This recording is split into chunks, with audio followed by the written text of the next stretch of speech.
Halo Bapak Ibu Saudara. Ada sukacita? Ada damai sejahtera? Ada keteduhan? Puji Tuhan. Bapak Ibu Saudara, dalam pertemuan beberapa waktu lalu kita telah berbicara mengenai bahwa hidup ini bukan lagi aku sendiri yang hidup, tetapi Kristus yang hidup di dalamku. Ini sangat jelas berarti bahwa hidup kita saat ini, hidup yang kita hidupi saat ini, itu benar-benar bukan milik kita lagi, Bapak Ibu Saudara. Semestinya seperti itu.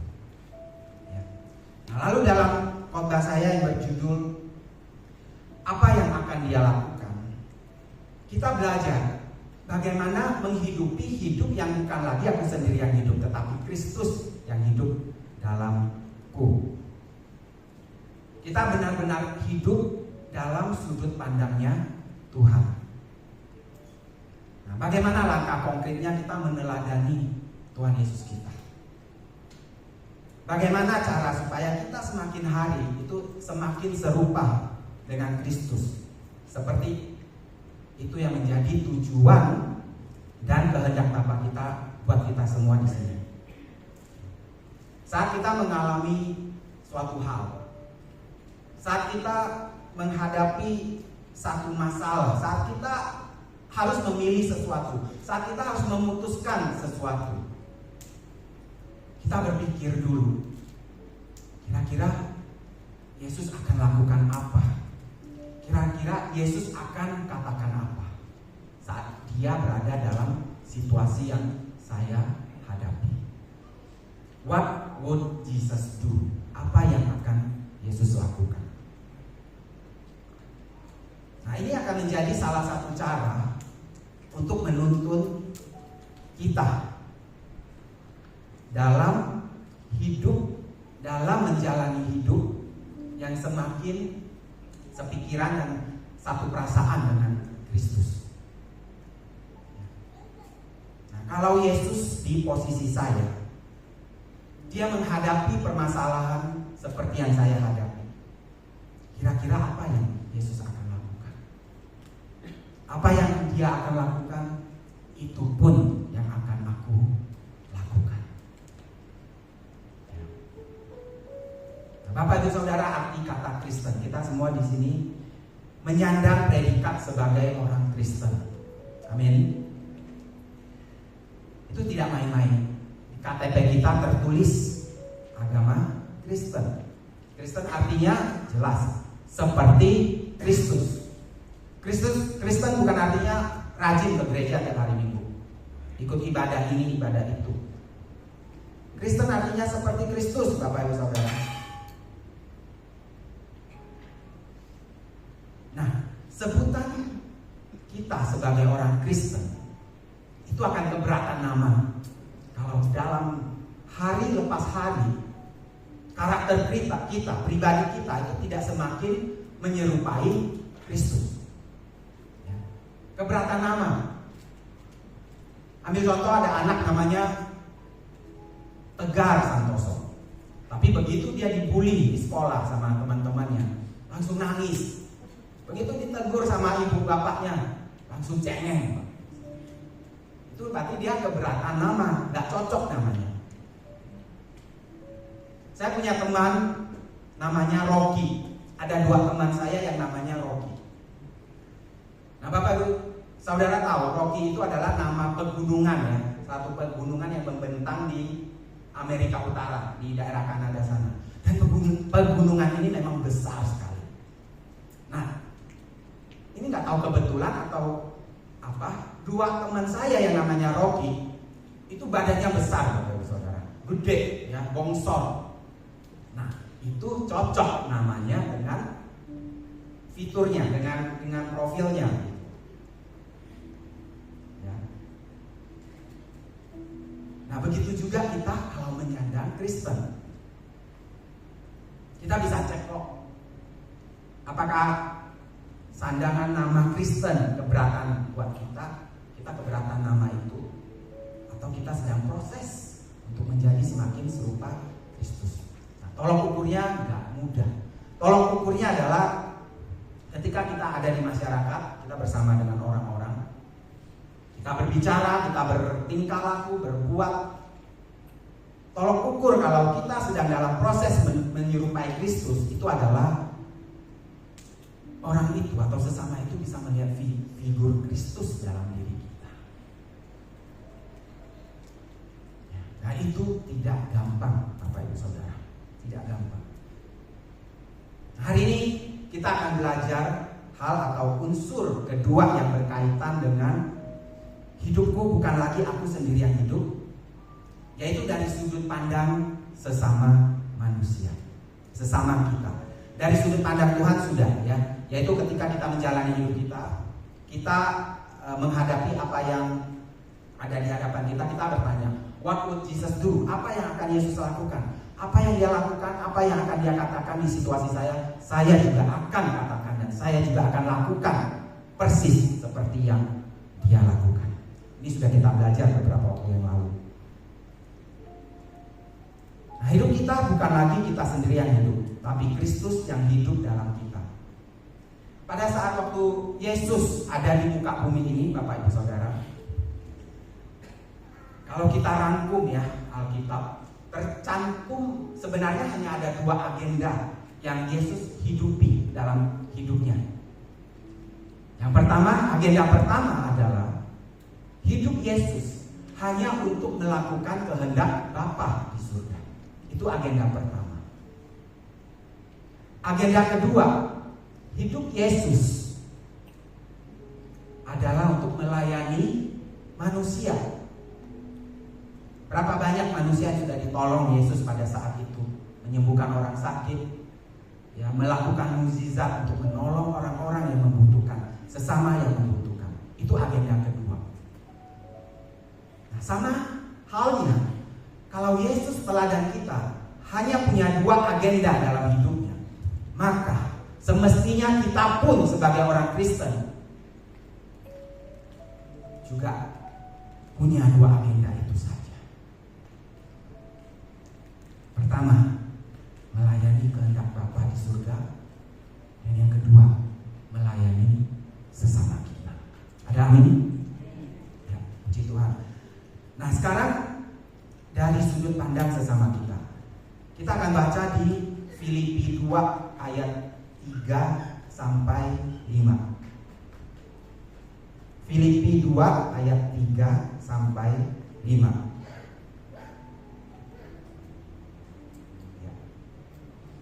Kita baca sama-sama Bapak Ibu Saudara. 3, 2, 1. Dengan tidak mencari kepentingan sendiri atau puji-pujian yang sia-sia, sebaliknya hendaklah dengan rendah hati yang seorang menganggap yang lain lebih utama daripada dirinya sendiri. Lalu, dan janganlah tiap-tiap orang hanya memperhatikan kepentingannya sendiri, tetapi kepentingan orang lain juga. Hendaklah kamu dalam hidupmu bersama menaruh pikiran dan perasaan yang terdapat juga dalam Kristus Yesus. Ketika seseorang menikah, pada saat itu idealnya, semestinya bukan dia lagi sendiri yang hidup, Bapak Ibu Saudara. Dalam pemberkatan nikah, two become one, dua menjadi satu. Hidupnya bukan lagi dia sendiri yang hidup, tapi berdua. Kasur yang biasanya dia tiduri sendiri, sekarang harus berbagi. Kloset yang dia pakai sendiri, sekarang harus berbagi. Wastafel pun ganti-gantian pakainya. Sikat gigi pun ganti-ganti. Enggak ya? Jangan dibayangkan Bapak Ibu Saudara, nanti gak nafsu makan. Hampir semua aspek kehidupan orang yang sudah menikah itu bukan dia lagi sendiri yang hidup, tapi berdua. Nah, lalu selanjutnya, ketika pasangan suami istri itu memutuskan memiliki anak atau dikaruniakan anak, maka saat itu juga sang ibu benar-benar hidup, gak bisa lagi fokus pada dirinya sendiri lagi. Dan juga ya, tapi mudah-mudahan tidak, fokus atau perhatian kepada sang suami juga sedikit berkurang. Semuanya dicurahkan fokus pada bayi mungil yang perlu perhatian ekstra, perlu pemeliharaan ekstra ya, intensif ya. Hampir semua perhatian tercurah pada si bayi itu. Jam tidur pun ikut jam tidur si bayi ya. Tidak bisa lagi tidurnya dengan anggun. Jam 10 malam tidur ya. Tidur cantik atau tidur ganteng. Kemudian jam 6 pagi bangun ya. Cukup ya 8 jam ya tidur sehari tanpa ada gangguan. Nah, bukan hanya sang ibu ya, sang bapak pun ikut andil menjaga si bayi, ganti-gantian. Nah, berapa banyak bapak ibu saudara yang dulu punya atau mungkin sekarang punya adik bayi, punya anak bayi, matanya jadi mata panda, kurang tidur, ikut jam tidur si bayi. Hidupnya sudah tersita ya, sudah bukan dia sendiri yang hidup ya. Sang ibu biasanya berdandan cantik ya, sudah tidak punya waktu untuk itu. Daster pun lupa diganti, daster dipakai terus panjang hari, gak sempat ganti katanya.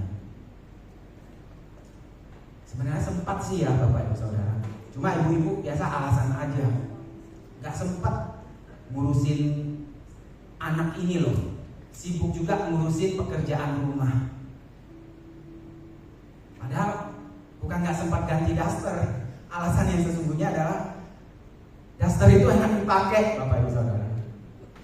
Loh kok Will tahu daster enak dipakai? Itu saya dengar dari pembicaraan ibu-ibu ya. Saya nggak pakai daster bapak ibu saudara. Bapak ibu saudara jangan bayangkan saya pakai daster ya sekarang. No, saya pakainya piyama ya. Saya pakainya piyama, beneran loh.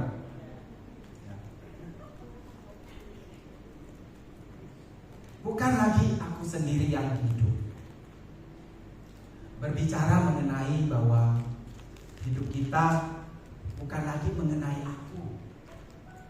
Bukan lagi aku. Tapi hidup kita hendaknya berfokusnya bukan hanya kepada kebutuhan dan kepentingan diri kita sendiri. Mungkin bapak ibu saudara ada yang katakan, boro-boro mikirin orang lain kok, mikirin diri sendiri aja udah pusing. Tapi mau gak mau bapak ibu saudara, mau tidak mau, sama seperti ketika kita komitmen dalam pernikahan, sama seperti ketika kita komitmen untuk memiliki anak, maka waktu kita bukan lagi milik kita sendiri. Hidup kita bukan milik kita sendiri. Begitu juga ketika kita komitmen untuk menaruh status sebagai orang Kristen di KTP kita, hidup kita bukan kita lagi. Segenap hidup kita bukan lagi milik kita. Seluruhnya milik Tuhan. Amin. Beri kemuliaan. Maka mau tidak mau, suka tidak suka, kita hidup bukan untuk kita sendiri lagi. Tapi tadi agendanya 2 ya. Hidup bagi Tuhan dan hidup bagi sesama.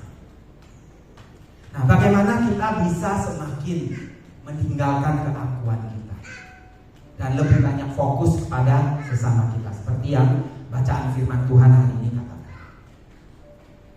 Kita semua tentu mau terus meninggalkan keegoisan kita, Bapak-Ibu Saudara. Kita semua pasti semakin mau selesai dengan diri sendiri. Hidup bagi sesama kita termasuk di sini adalah bagaimana kita membangun hubungan yang harmonis satu dengan yang lain dalam kehidupan kita. Kita makhluk sosial, kita pasti berinteraksi dengan sesama kita setiap hari. Ya. Orang-orang terdekat kita, orang-orang di kerjaan kita, di tempat sekolah kita, di tempat bisnis kita dan sebagainya. Dan hidup bagi sesama kita itu juga termasuk di dalamnya bagaimana kita bisa mengatasi konflik-konflik atau perbedaan pendapat yang pasti sering terjadi ketika kita berurusan dengan manusia lain, Bapak Ibu Saudara. Nah, ada satu kunci yang cukup efektif dalam kita menjalani hidup yang tidak berpusat pada diri sendiri lagi dan lebih mengutamakan kepentingan sesama seperti yang tertera di Filipi tadi. Nah, kunci itu adalah sudut pandang. Ya, sudut pandang. Nah, kita akan sama-sama belajar, Bapak Ibu Saudara. Saya ada 3 kejadian yang saya mau ceritakan.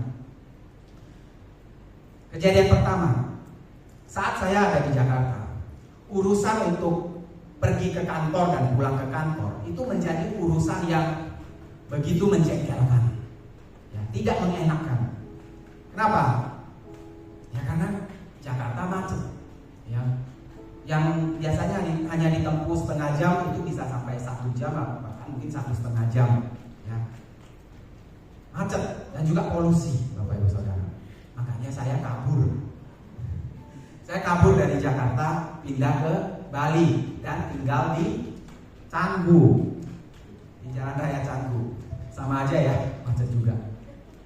Ini ibaratnya keluar dari mulut harimau masuk ke mulut buaya. Buaya kecil tapi ya. Karena macetnya di Canggu tidak separah macet di Jakarta. Nah, urusan ke kantor itu luar biasa, ya. Nah, suatu hari pagi saat berangkat kerja, saya setir mobil dengan semangat tentunya ya. Habis mandi, berpakaian rapi, duduk manis di balik setir, mulai menyetir dengan tenang. Saya putar lagu dengan kecepatan biasa. Saya biasanya nyetir itu santai aja gitu. Udaranya enak, matahari menembus kaca hangat ya. Pagi yang indah. Tapi di perjalanan tiba-tiba dari arah kiri ada sebuah sepeda motor yang menyalip depan mobil saya. Hampir saya menabrak si sepeda motor itu. Saya tarik napas panjang, Bapak Ibu. Pagi yang cerah ya, matahari yang enak dan sebagainya, semangat yang tinggi untuk berangkat ke kantor. Saya harus dihadapkan pada pilihan suasana hati ini untuk kejar motor itu, lalu tegur si pengendara motor itu.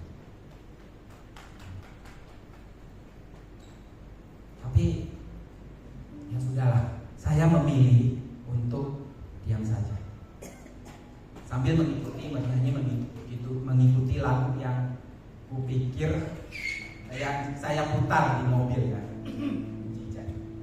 Lagunya apa tahu nggak Bapak Ibu Saudara? Sabarnya Tuhan menghadapiku.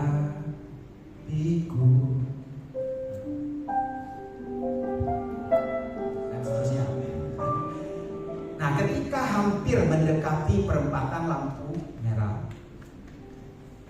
tiba-tiba lagi Bapak Ibu Saudara, dari arah kanan itu ada sebuah bus Transjakarta atau busway.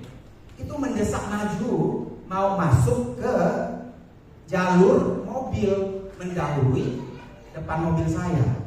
Hampir mobil saya kena, Bapak Ibu Saudara. Saya mengerem pelan. Kembali saya menghela nafas panjang. Ingin saya rasanya turun, ya. Buka jendela. Bapak Ibu Saudara, pernah saya cerita di sini ya bahwa kakak saya salah satunya dijuluki papa saya jajbau. Nah, mungkin gennya dia masih ada sedikit nurun ke saya. Jadi pengen menegakkan kebenaran gitu. Pengen saya turun saat itu juga. Ya, menegur si supir busway. Pak, harusnya Bapak jalan di jalurnya Bapak tuh, jalur busway. Kenapa ambil jalur mobil pribadi atau jalur motor gitu? Nah, tapi sudahlah. Saya urungkan niat saya, lalu saya pikir kalau saya buka jendela, nanti asap polusi masuk kan nggak enak ya menghirup napas asap kendaraan yang begitu polusi. Saya teruskan niat saya. Sabarnya Tuhan menghadapiku, menuntun di jalan-jalanmu hingga aku dewasa. Sabarmu Tuhan beriku ajaran, menuntunku sampai sempurna dalam kekudusanmu. Kejadian kedua, saat weekend ya, saya pun hendak pergi ke satu mall. Jakarta banyak mall Bapak Ibu Saudara. Dan mall ini parkirannya agak susah ya, apalagi weekend ya, ramai dan sebagainya, susah dari parkiran. Nah, saya putuskan untuk mencoba naik bus bis Transjakarta atau busway tadi. Jadi tidak perlu repot nyetir dan cari parkir. Kebetulan di jalanan depan tempat saya tinggal ada halte busway. Nah, kebetulan juga seminggu itu saya belum sempat olahraga. Jadi saya pikir kalau jalan kaki ke halte busway, naik turun tangga dan ini itu lumayan lah untuk membakar kalori. Karena saya pun duduk di bus Transjakarta atau busway. Saya terkejut Bapak Ibu Saudara karena saya lihat busnya begitu bersih, AC-nya begitu adem, dingin ya. Para penumpangnya pun tertib. Ini pertama saya naik busway. Sebelumnya belum pernah, cuma sekali pada saat launching busway pertama kali. Dari koridor Blok M ke kota. Kita coba, saya sama teman-teman coba naik ya, partisipasi naik busway. Nah, saya kaget karena busway-nya bersih dan adem, sejuk gitu. Nah, dari atas bus itu saya bisa memperhatikan hal-hal yang selama ini kalau saya nyetir itu saya nggak bisa lihat karena fokus lihat jalan. Saya bisa lihat toko-toko baru yang buka, rumah-rumah makan baru yang ada di tepi jalan ya. Lalu saya juga bisa memperhatikan para penumpang bis yang lainnya. Ada yang sibuk, banyak sih yang sibuk dengan gawainya. Tahu gawai Bapak Ibu Saudara? Handphone ya. Ada juga yang sibuk tidur ya. Enak loh buat tidur karena AC-nya dingin. Dari atas bus itu pun, dari atas bis itu pun, saya bisa melihat ternyata banyak juga mobil-mobil pribadi sama motor yang masuk ke jalur busway. Alhasil perjalanan kita di bus itu terhenti. Harusnya busway itu kan nggak ada halangan, tancap terus ya. Tapi karena ada pengendara mobil pribadi dan pengendara motor itu masuk ke jalur busway, itu jadi menghalangi. Nah, saya pun jadi teringat Bapak Ibu Saudara kejadian pertama tadi. Supir busway juga ambil jalur mobil pribadi. Nah, ini gantian. Satu-satu skornya. Itu kejadian kedua. Kemudian kejadian ketiga. Natal segera tiba ya. Dan saya pun harus menghadiri satu perayaan Natal. Waktu itu kalau nggak salah di GSKI Gajah Mada ya. Selepas jam kantor di sore menjelang malam. Nah, Pak, Ibu tahu sore menjelang malam itu wah, trafiknya luar biasa ya. Sementara waktu juga sudah mepet. Jadi biar saya bisa tiba tepat waktu, saya putuskan nggak nyetir lagi. Saya putuskan apa? Saya putuskan naik ojek online. Ojek motor ya Bapak Ibu Saudara, biar sakset bisa cepat.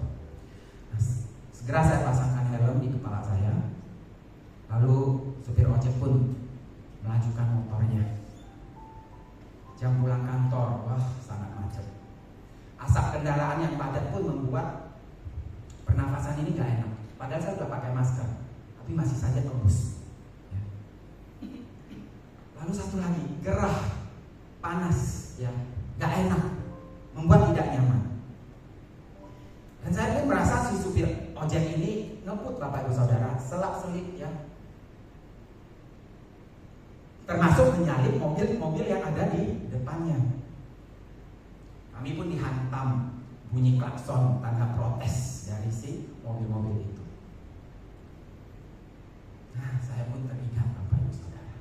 Di kejadian pertama, saya pun mengalami sebagai yang nyetir mobil. Jengkel, kesal, disalip oleh para pemotor itu. Satu-satu. Nah, saya pun pejamkan mata sambil berharap si supir ojek terus, udah ngebut aja deh mas, nggak usah berhenti, nggak usah peduli klakson di belakang. Yang penting cepat sampai. Yang penting saya bisa keluar dari ketidaknyamanan, kegerahan ini, asap polusi dan panas itu yang aduh nggak tahan.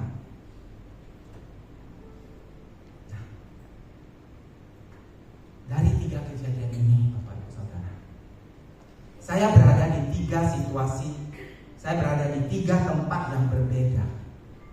Dan saya melihat dan mengalami 3 sudut pandang yang berbeda. Yang pertama saat menyetir mobil, disalip oleh motor dan busway. Yang kedua, saya melihat dan mengalami sendiri, mobil busway pun dihalangi oleh mobil-mobil pribadi dan motor yang masuk ke jalur busway. Lalu yang ketiga, saat saya berada di atas sepeda motor, saya gerah dan menghirup asap polusi yang begitu luar biasa, panas. Saya di posisi itu. Dan akhirnya saya mengerti, Bapak Ibu Saudara, bahwa terkadang sesama kita melakukan suatu hal itu bukan tanpa alasan.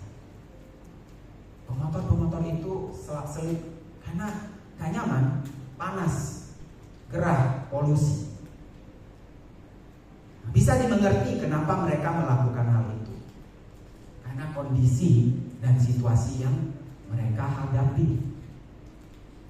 Nah, ketika saya berada di posisi mereka, ketika saya mencoba berada di posisi mereka, naik busway, naik ojek online, sepeda motor, saya jadi mengerti posisi itu. Dan saya semakin lebih bisa bertoleransi. Ya. Nah, kita pun perlu memiliki berbagai sudut pandang dalam menghadapi kehidupan ini, terutama dalam menjalani hubungan kita dengan sesama, Bapak Ibu Saudara. Saat kita bisa menempatkan diri kita di posisi sesama kita akan lebih dapat mengerti segala pola tingkah laku yang mungkin kita anggap aneh, mungkin itu menjengkelkan kita, mungkin itu menyakitkan kita, mungkin itu mengecewakan kita. Kita akan lebih memahami kenapa dia bisa berlaku seperti itu, kenapa dia bisa berpikir seperti itu, kenapa dia bisa berkata seperti itu, dan kenapa dia bisa melakukan itu. Ini akan membuat kita lebih bijaksana dalam menyikapi berbagai kejadian atau permasalahan, terutama yang menyangkut hubungan kita dengan sesama kita. Pepatah Inggrisnya katakan, let's put ourselves in their shoes. Mari letakkan kaki kita di atas sepatunya. Mari taruh diri kita di posisi sesama kita. Coba kenakan sepatunya, coba miliki sudut pandang dari kacamata mereka, Bapak Ibu Saudara. Nah, kalau kita terlalu fokus dan melulu tenggelam dalam sudut pandang kita sendiri, tanpa mencoba melihat dan merasakan dari sudut pandang orang lain atau sesama kita, biasanya hal itu akan mengakibatkan kita hidup terus dalam keegoisan. Makanya firman Tuhan hari ini ingatkan kita, perhatikan kepentingan orang lain. Bahkan saya mau katakan ini satu lagi standar kekristenan yang begitu tinggi yang harus kita hidupi. Firman Tuhan katakan, hendaklah menganggap yang lain lebih utama dari diri sendiri. Filipi 2 ayat 3 sampai 4. Boleh ditampilkan lagi? Filipi 2 ayat 3 sampai 4. Dengan tidak mencari kepentingan sendiri atau puji-pujian yang sia-sia. Sebaliknya, hendaklah dengan rendah hati yang seorang menganggap yang lain lebih apa? Lebih utama daripada dirinya sendiri. Dan janganlah tiap-tiap orang hanya memperhatikan kepentingannya sendiri, tetapi kepentingan orang lain juga. Ada amin? Nah, bagaimana cara kita, Bapak Ibu Saudara? Ada gak sih hal apa yang bisa membantu kita untuk lebih tahu, lebih mengerti, lebih memahami apa yang menjadi posisi, apa yang menjadi kebutuhan, apa yang menjadi kepentingan orang lain yang disebutkan di ayat ini? Nah, saya kasih kuncinya, Bapak Ibu Saudara. Kuncinya adalah kita harus mendengarkan 2 kali lebih banyak daripada kita berbicara. Saya ulangi, kita harus mendengarkan 2 kali lebih banyak daripada berbicara. Ini bukan dari saya loh Bapak Ibu Saudara. Ini bukan dari saya. Ini dari Pak Yakobus. Yakobus 1 ayat 19. Kita sama-sama bacakan yuk. Yakobus 1 ayat 19. 3, 2, 1. Hai saudara-saudara yang kukasihi, ingatlah hal ini. Setiap orang hendaklah cepat untuk mendengar, tetapi lambat untuk berkata-kata, dan lambat juga untuk marah. Makanya penting kita pause sebentar, berhenti sebentar. Ya, saat berhubungan dengan sesama kita, tarik nafas dulu, sehingga kita bisa lambat untuk berkata-kata dan lambat untuk marah. Kita harus mendengarkan 2 kali lebih banyak daripada kita berbicara. Makanya Tuhan ciptakan kita dengan 1 telinga dan 2 mulut. 2 telinga dan 1 mulut. Kebayang nggak kalau 1 telinga 2 mulut? Mulutnya atas bawah apa kanan kiri ya? Jangan dibayangkan Bapak Ibu Saudara. Jangan dibayangkan, nanti nggak nafsu makan lagi. Nah, ketika kita ambil waktu untuk mendengarkan, kita pasti akan lebih mengerti posisi atau keadaan atau pemikiran atau kebutuhan atau kepentingan sesama kita. Kita pasti akan lebih mengerti kenapa dia sampai berbuat hal yang menurut kita tidak pantas atau mungkin melukai kita atau mungkin mengecewakan kita. Dalam pertemuan youth minggu lalu, saya sampaikan kepada adik-adik teman-teman youth, kita harus mendengarkan apa yang dikatakan orang tua kita. Walaupun mungkin orang tua kita beda zaman ya, tetapi tetap mereka yang mempunyai makan asam garam yang jauh lebih banyak dari kita. Saya katakan kepada teman-teman youth bahwa orang tua itu biasanya khawatir ya. Jadi kalau kamu mau pulang malam, tolong infokan. Diinfokan saja kadang masih khawatir ya Bapak Ibu. Apalagi kalau tidak diinfokan. Nah, cobalah melihat sudut pandang orang tua kalian. Nanti suatu saat kalian menjadi orang tua, kalian akan tahu bagaimana rasanya khawatir pada anak-anak yang dikasihinya. Orang tua pun wajib mendengarkan anak-anaknya juga ya. Apa yang menjadi kerinduan, kebutuhan dari anak-anak. Kita jangan langsung menghujani dengan wejangan-wejangan, nasihat-nasihat dulu. Dengarkan dulu anak-anak kita berkata apa. Ya. Dengarkan dulu. Ingat, mendengar 2 kali lebih banyak daripada berbicara. Ya, kunci pertama. Nah, kunci selanjutnya, Bapak Ibu Saudara, bagaimana kita bisa belajar melihat dari sudut pandang orang. Nah, sebelumnya saya ingin Bapak Ibu Saudara melihat layar kita di depan ini. Ya, kita lihat layar di depan kita.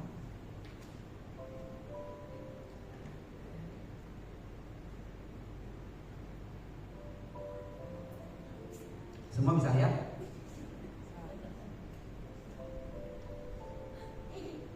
Sudah ya?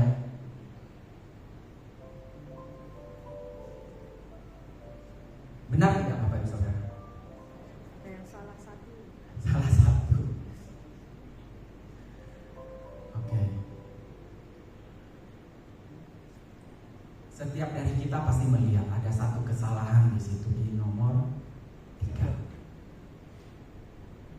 Bapak Ibu Saudara yang terkasih, dalam hubungan kita dengan sesama, dengan orang-orang dekat kita terutama, kita biasanya cenderung untuk melihat kesalahannya lebih dari kebaikannya atau kebenarannya. Ini contoh yang jelas. Fokus Bapak Ibu Saudara langsung ke nomor 3 yang salah. Padahal 9 lainnya benar. Yang kuliah atau yang sekolah tahu ya, kalau salah satu masih dapat nilai 90 itu masih dapat A, ya. Kesalahan yang sesama kita lakukan mungkin hanya 1 atau 2, tetapi itu sampai membuat kita jadi tidak bisa menerimanya kadang. Sementara kalau kita pikir lagi, sebenarnya dia juga sudah banyak melakukan kebaikan-kebaikan. Dia juga sudah banyak melakukan kebenaran-kebenaran. Jangan sampai satu kesalahan langsung membuat hubungan kita terganggu. Jangan sampai satu kesalahan langsung membuat kita menjudge dia, menghakimi dia. Ingat juga kebaikan yang telah dilakukan. Ya. Ketika Bapak Ibu Saudara berfokus pada nomor 3, 9 poin lainnya kayaknya sudah tidak dilihat ya, tidak digubris. Nah, itulah gejala jiwa manusia. Biasanya begitu. Slide berikutnya. Apa yang Bapak Ibu Saudara lihat? Ada titik hitam. Ada nggak yang lihat putihnya juga? Nah, itu. Kita cenderung melihat satu noda kesalahan di sesama kita, tapi kita lupa bahwa di latar putih ini juga sebenarnya ada titik-titik putih. Ya, ada titik-titik putih, tapi kita nggak lihat. Kita lihatnya yang titik hitam saja. Kita lihat nodanya saja. Kita lihat saja kesalahannya.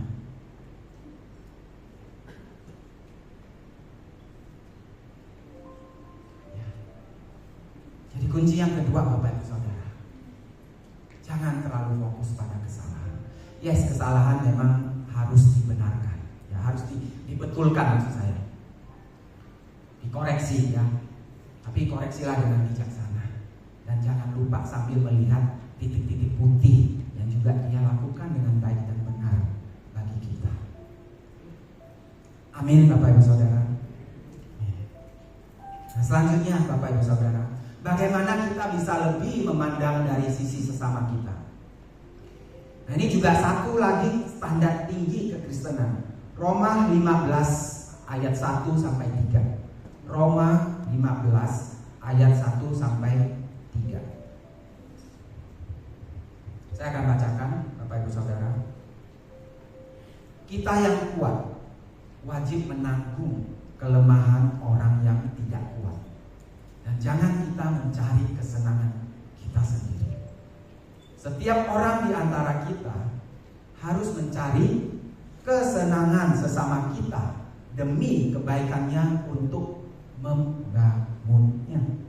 Karena Kristus juga tidak mencari kesenangannya sendiri, tetapi seperti ada tertulis, kata-kata cercaan mereka yang mencerca engkau telah mengenai aku.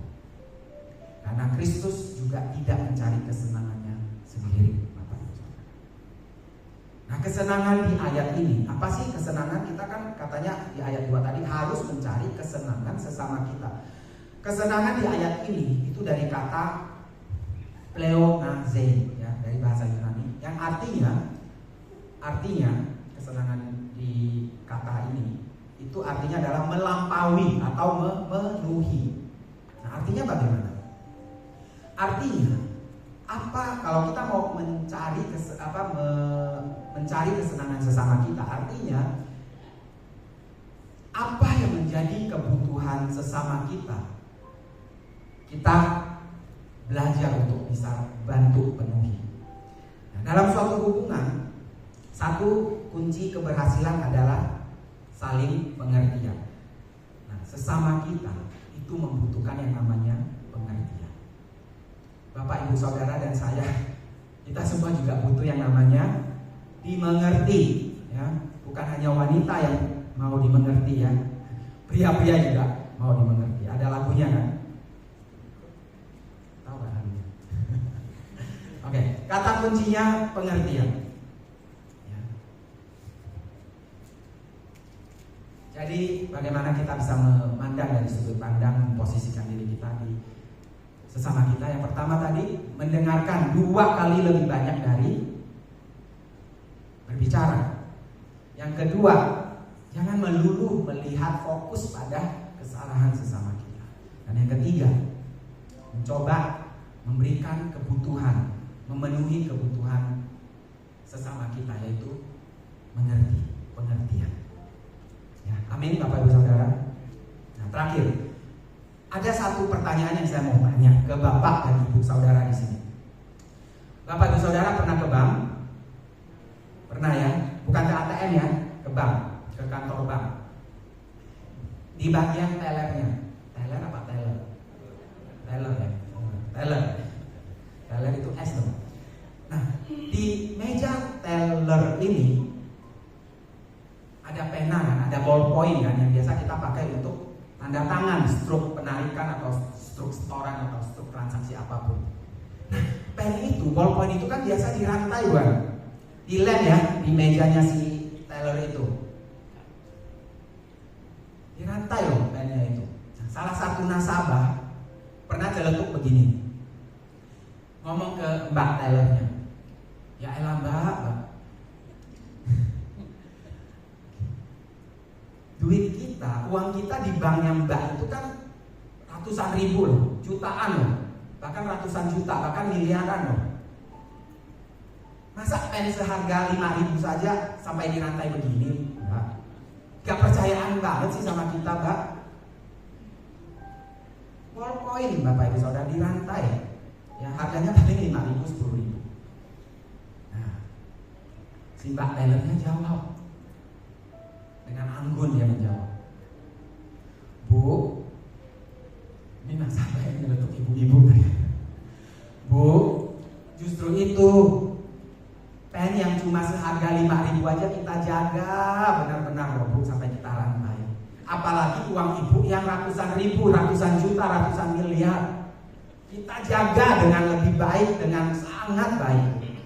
Uang 5.000 atau pen 5.000 aja kita jaga baik-baik. Bapak Ibu Saudara lihat, satu peristiwa, satu kejadian, satu hal itu punya 2 sudut pandang yang berbeda, benar? Si nasabah dengan pemikiran negatifnya langsung menuduh banknya, nggak percayaan sih sama kita. Tapi justru itu adalah satu bentuk penjagaan bank, ya. Ballpoint 5.000 aja dijaga begitu ketat, apalagi uang ratusan juta. Nah, Dalam hubungan dengan sesama, jelas kita harus memandang dari sisi mereka. Nah, Bapak Ibu Saudara, dalam hubungan kita dengan Tuhan pun demikian. Kita juga harus senantiasa memandang dari sudut pandangnya Tuhan. Kita semua di sini berdoa kan, ya, amin. Ya pastilah. Nah, biasanya kita datang pada Tuhan berdoa. Itu kalau nggak karena rutinitas, itu juga karena kita punya kebutuhan. Kita mau minta tolong Tuhan, lindungi, ya. Kita mau lakukan perjalanan, kita lagi mau mulai bisnis baru, kita lagi mau masuk cari pekerjaan, minta Tuhan provide, sediakan. Kita datang kepada Tuhan, meminta ini, meminta itu. Well, ada juga yang di sini pasti berkata, oh saya datang kepada Tuhan berdoa nggak minta apa-apa loh. Tapi semata-mata karena saya rindu kepada Tuhan. Nah itu luar biasa Bapak Saudara. Tapi it's okay, kita datang kepada Tuhan dengan kebutuhan, dengan permintaan. Nah tapi benar nggak Bapak Ibu Saudara, kita coba lihat dari sudut pandang Tuhan. Memandang dari sisi Tuhan bahwa Tuhan juga rindu kepada kita. Tuhan menginginkan kita datang kepadanya. Jadi kita datang kepada Tuhan bukan melulu dari sudut pandang kita, bukan karena kita membutuhkan, mau Tuhan memenuhi kebutuhan kita. Ya. Kalau kita datang kepada Tuhan dalam doa, hanya karena kita butuh Tuhan, butuh pertolongannya, butuh perlindungannya, betapa kita menjadi manusia-manusia begitu egois. Ketika kita nggak butuh lagi, ya biasanya intensitas doanya jadi berkurang, atau mungkin nggak doa sama sekali. Doa kemudian menjadi satu rutinitas. Padahal dalam hubungan kerinduan itu tidak boleh ada rutinitas. Yang ada adalah gairah, kerinduan, ya untuk datang berdua sama-sama antara kita dengan Tuhan. Lihat dari sudut pandang Tuhan. Tuhan pun rindu pada kita. Ketika kita malas berdoa, ingat Tuhan menantikan kita dengan hubungan tangannya. Ingat ketika Adam dan Hawa jatuh dalam dosa, mereka tidak datang lagi kepada Tuhan, yang biasanya bersama-sama di Taman Eden itu. Tapi apa yang Tuhan lakukan? Tuhan datang menghampiri Adam dan Hawa. Karena Tuhan rindu. Tuhan mencari Adam dan Hawa yang biasanya tiap hari bersekutu bersama-sama, berfellowship sama-sama, tiba-tiba hilang bersembunyi. Anak Allah kita rindu, kita anak-anaknya mengaku rindu. Sama seperti orang tua. Orang tua yang punya anak-anak di perantauan biasanya apa? Rindu anaknya pulang ke kampung, mudik, ya. Nah, anak-anak yang biasa sudah merantau, sudah pintar cari duit sendiri, atau yang sudah menikah, ya, biasanya lupa atau malas untuk pulang. Mereka lupa melihat dari sudut pandang orang tua. Orang tua, apalagi di masa umur mereka yang sudah lanjut, biasanya akan semakin merindukan anak-anaknya, merindukan cucu-cucunya.